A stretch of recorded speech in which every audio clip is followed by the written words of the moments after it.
Now, what does Paul mean, though, when he says, let your speech be, what? Rational, logical, seasoned with salt? Well, if you judge what Paul's saying, then you can't even say the word fornication itself. Because it's no different than saying fuck. Let's put it mildly, right? Which is the same word, except there's called an acronym there, right? Fornication is the first part of the acronym, the first word, right? U is unlawful.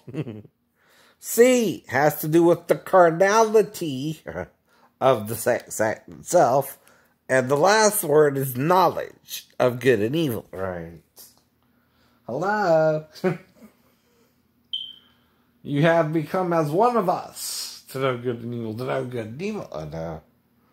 Which one? Who's the only one in the Bible man became like to know good and evil?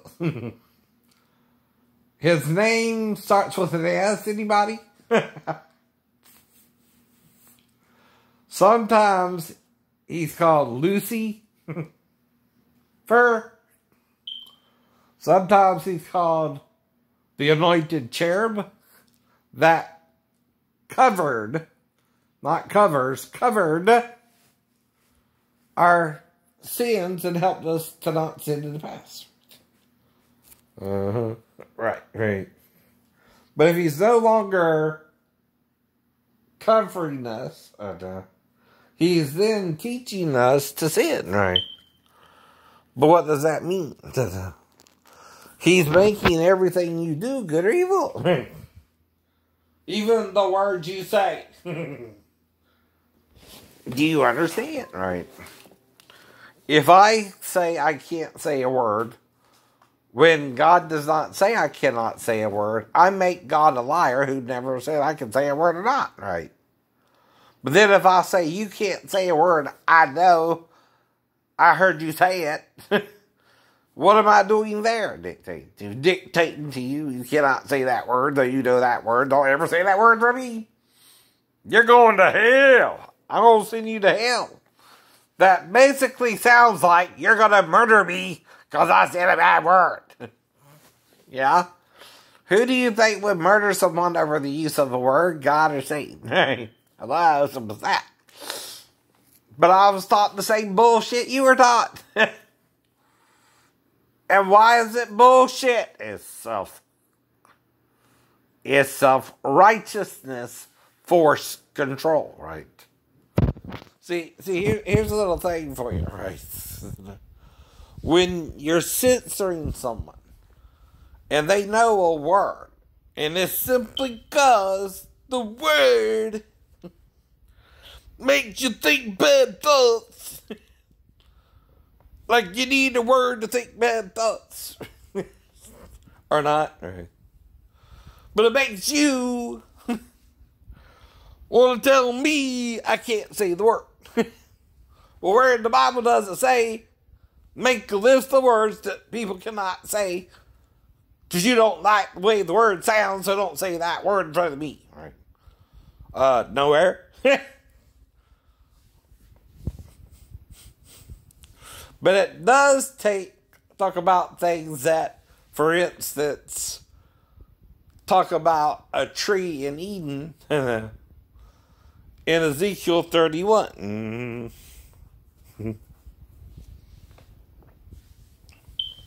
In a little bit different detail about it than in Genesis chapter 3, right?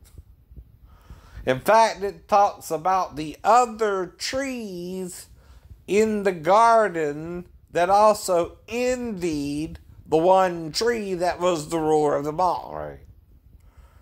Under the ruler of us all, right? See, the prince, okay,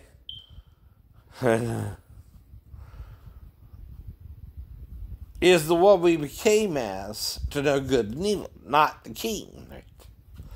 The king hasn't fallen, right? Like the prince, right? The prince fell, right? The Tsar, not the Moloch. And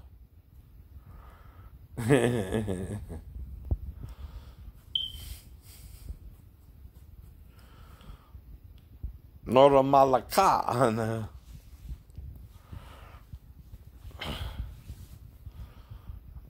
Dad and mom are still dad and mom. The first dad and mom are the first dad and mom. Who even Adam were made as, right? Chua, chua, chua, chua is mother of all living. Hua, hua, hua.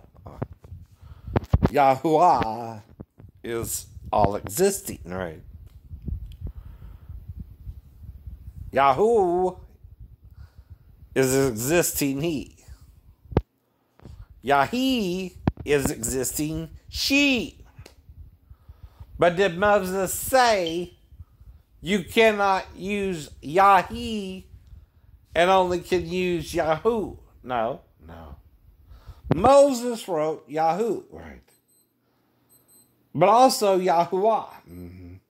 But he also wrote El-He, Yisrael. Mm-hmm. But does that mean you cannot use Yahoo, Yahi, Yahuwah? No.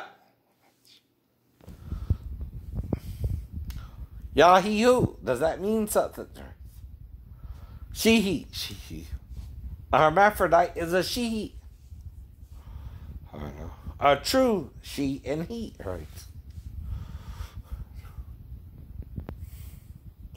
But our people are destroyed for carnal knowledge. The devil taught us that everything we did was wrong, right? And that our evil is so evil we got to be murdered for it, right? And die for it. When it seems like the only thing he did was kind of rape Adam in the butt. Tried to make it sound like it would feel good when it probably didn't, right? Embarrassed Adam when they were done, right? Caused him shame and to hate Eve, who in his mind, he would never want something like that inside of him, right?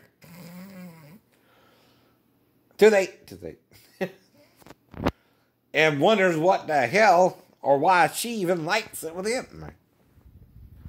You get the point? Because he's not trying to do it to please Adam. He wants to hurt him and punish him for it. You get the point? Mm-hmm. Satan is the first, like Pat Benatar said, to use sex as a weapon. Right. Who do you think you learned that from? The good angel or the bad? Or you just don't want to deal with it, do you? I know. See, we got to deal with the laws that make sense, not crazy laws, right? That are about controlling someone in their mind and to stop them from being attracted to women. You're insane there, right? You can't do that. Or else Daniel would say the Antichrist does not desire women, right? Now, what's the problem with that? In and of itself. Desire, I know, is not about lust, but the willingness to be with a female partner, period, right? Do you have to be gay, though? Right. You could be gay and still find women a desire to be here with us, right? Do you know what I mean? But some men desire only men here, right? And no women. And some women can get just as bad as the men, and this is the real problem with that, and don't want no men here, right? That's the real problem. Right.